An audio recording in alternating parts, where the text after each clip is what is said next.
Hello, everybody. So there were a few different things that I was pondering talking about because I'm from Rhode Island, so I was maybe going to drop some knowledge there, give you some facts.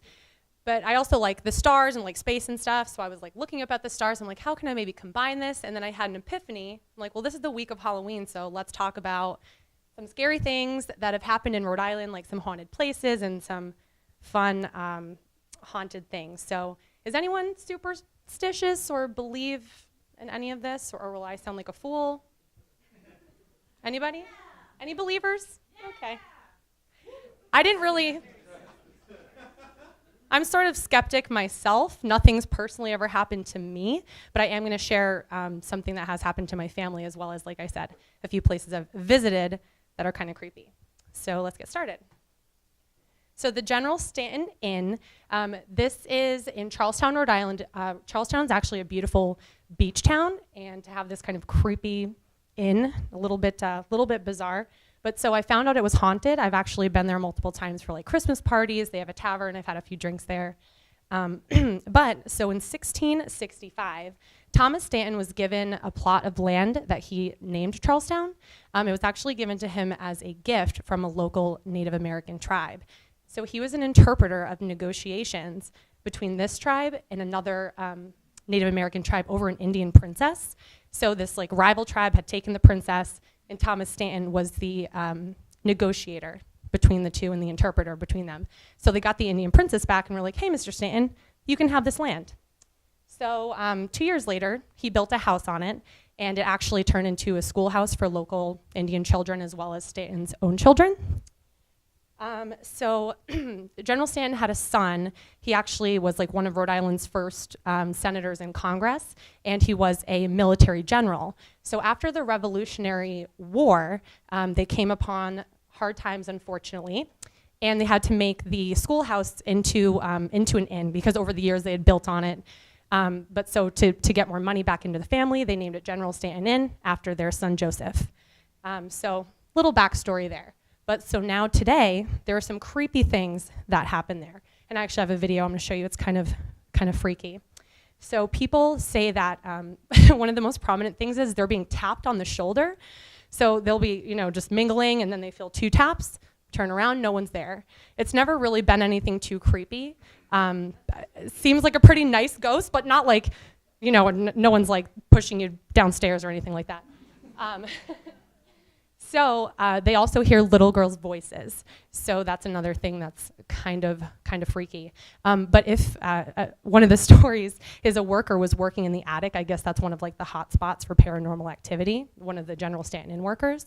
So he was getting tapped on the shoulder, and he's like, I'm not answering you, ghost, screw you. And the ghost supposedly threw an object at him because he was ignoring the ghost. So I'm gonna show you a video of the General Stanton, and this is kind of like a ghost hunter guy who had stayed here. All right, we're in the attic. Everything's sunny. Not shocked, and I've got an IR light here on it. And I'm going to put my RTP in the other room. I know, it looks like Shane, doesn't it? I think so too.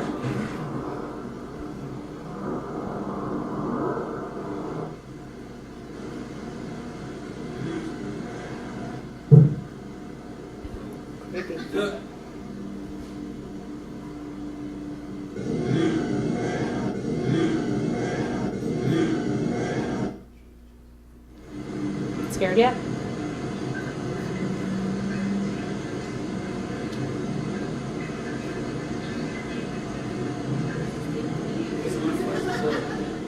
No one's there but him.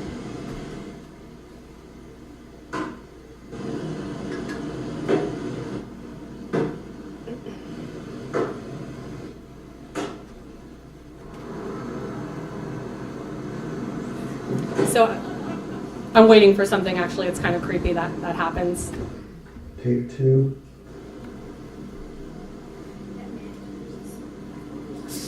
Back. Some anomaly darts around by the window as I leave. At first I thought perhaps the flashlight I was holding reflected off another surface, but after repeated watchings, I do not think this is the case. That's pretty freaking creepy to me. Those things No,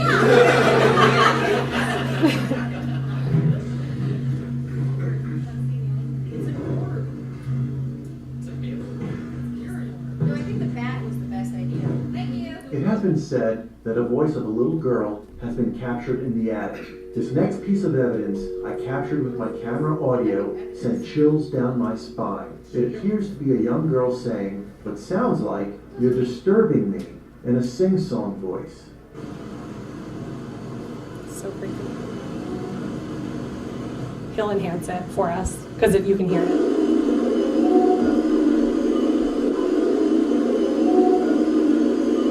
Can you hear that?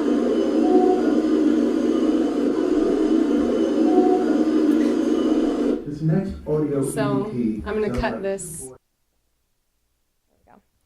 Okay, so next I'm going to talk about the Ladd School. So this was actually a mental institution opened in 1907, and they started with just 8 patients.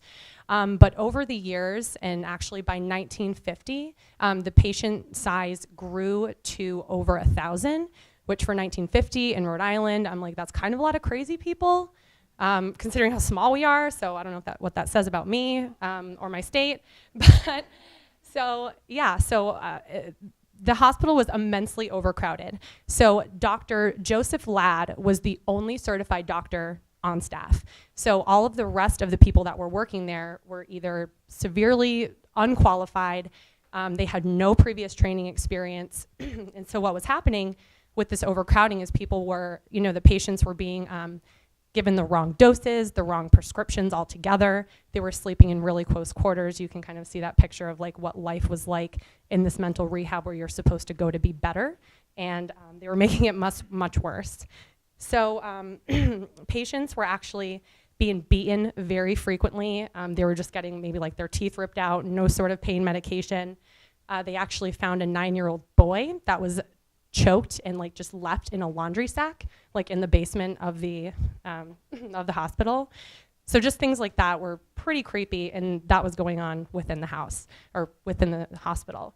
But actually, this all happened in 1958 because Dr. Ladd stepped down because he couldn't take it anymore. It was just, like I said, very overcrowded. But when this new doctor came in 1956, just 2 years later is when all of those happenings with the patients that I was just telling you about started to go. And that's what I think left the spirits, personally. So now today, there are footsteps and shuffling and crying heard all throughout the building. I was actually just telling me that I was scaring myself when I was practicing this presentation. So I was home alone, and I was like talking about this growling that was happening, and I was like hearing this growling in my house, and I was freaking myself out. So I had to wait until the daytime on Sunday to continue to practice because I am a baby. So yeah, but so in the patient's former rooms, people like ghost hunters that have came here have like heard growling and stuff and just super creepy stuff, doors opening and closing totally unexplainably. Those same doors that would open were just suddenly locked at other times. They had no lock on them. So I thought that was kind of creepy. So then here's just a quick excerpt. Unfortunately, I couldn't find any good videos for this. I feel like there could have been something more exciting. But around 36 to 40 seconds of this clip, you'll hear a girl's voice. It's kind of creepy.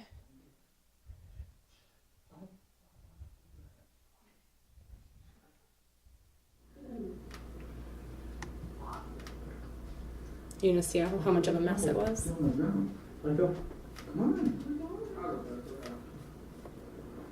Oh my God.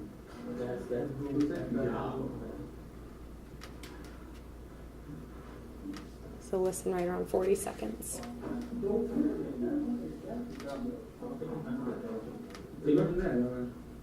don't go that one right there. Did you hear the hello? There was no girls in that group. There was all men, so. That's, kind of a crappy clip, but basically, yeah, still freaky. Very creepy. So that's about the Ladd house. And then the last story I'm going to tell, like I said, I've never personally been creeped out or haunted by anything, but my parents have. And so just to give you a little background on my parents, they're not crazy at all. My mom's like, when I told her I wanted to tell this story, she was like almost forbidding me. She did not want me to tell it. She was super embarrassed. She's like, I'm a scientist, Laura, and I really don't believe this, but it's real and it's inexplicable and I don't know what's happening. But so I grabbed a screenshot of what the house looked like because my parents actually loved the house. So they moved there. This was their first house as a married couple. They moved here in 1980. The house was built in 1965. But so when they found the house and they were ready to talk to the owners about purchasing it, the owners were not living in the house. They were living like in a trailer on some slabs, like the next lot over. So my parents thought that was really weird that they weren't living in the house and they never got an answer why they weren't there. And so also another red flag is the price just kept going down and down and down when they found out they had an interested buyer, which is my parents. So they bought the house and then I did like a little Q&A session with my mom and said, hey, I just want to know what some of your experiences were. So I said, what was your very first one? She said banging and knocking. And mind you, there's an old cemetery right on the same lot. So like they own this house. There was a little dirt road right here that they owned the dirt road. And then over here was like an old historical cemetery from like the 1800s. So they owned like all of this plot of land. So my mom says that she comes into the house and hears banging in the spare bedroom. The spare bedroom is all the way over to the side of the house closest to the graveyard. It's at the furthest end. And she said it was always like, it wasn't like knocking, it was banging. Like 2 bangs, never more than 2 bangs, and then it would stop. And then it would, bang occasionally after that. But so my aunt and uncle actually came to stay at the house on Christmas Eve, and they slept in the guest bedroom, of course. They said they will never stay there again. They heard banging all night long, which leads me to my uncle's premonition. He always kind of felt like he had something weird with the ghosts. I don't know, he kept on saying Johnson, like Johnson is speaking to me. So during the day, thankfully, they go over to the cemetery and he's just wandering around and he's like, Johnson. I mean, I don't know if that's like a coincidence, but I think that's kind of crazy that he just like could feel Johnson in the house and then saw the grave. Another creepy thing is the moving rocking chair. So my dad's grandmother had given him this old wooden rocking chair, and they put it in the breezeway of the house. Does anyone know what a breezeway is? Do they have that here? No? Okay. So it was in the breezeway, and it was, kind of just facing out, and it was up against a corner. So my parents went out one night, and they came home, and the rocking chair was like moving, and it was faced the complete opposite direction. So it was facing the corner. Again, just like really. So there usually is if the door's open. So it's like it connects the garage to the house and it's just 2 doors. But the doors were locked. And like I said, it was like a complete 180. So it was facing out when they left. And then when they came home, it was facing the other way. So that's kind of freaky.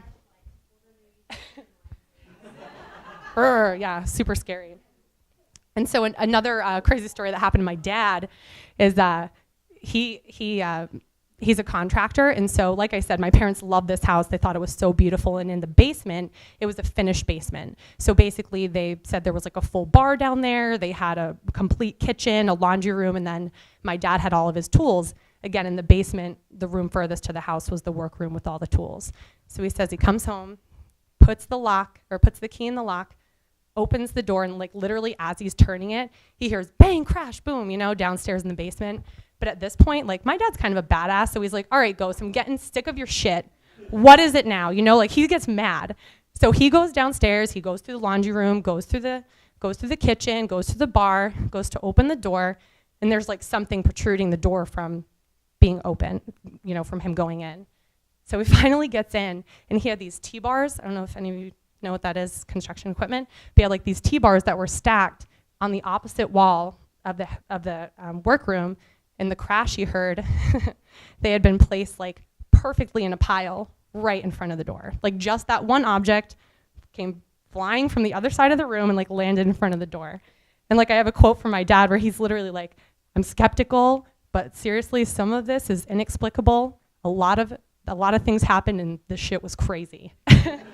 Literally quote from my dad, what he said. And again, so like clicking noises, my mom would think she heard the light switch clicking. Lights were not going on and off. And then the phone, she would always be on the phone and she would hear clicking noises. No one ever in the house. And she told me multiple times she actually got so scared she would run over to the neighbor's house. So lastly, my dad sees this, he's wandering like for whatever reason, down this dirt road at 3 o'clock in the morning with his dogs at the time. And he says he sees some light like coming up this road, but he knows, he's like, no one knows about this road. This is my road. Who is this person? And then it's like a floating orb, and he got freaked out. And that was it. He said he ran like a little girl home. So, oh, sorry. Well, so that's, well, good thing it's over, because that's it. That's my presentation, so.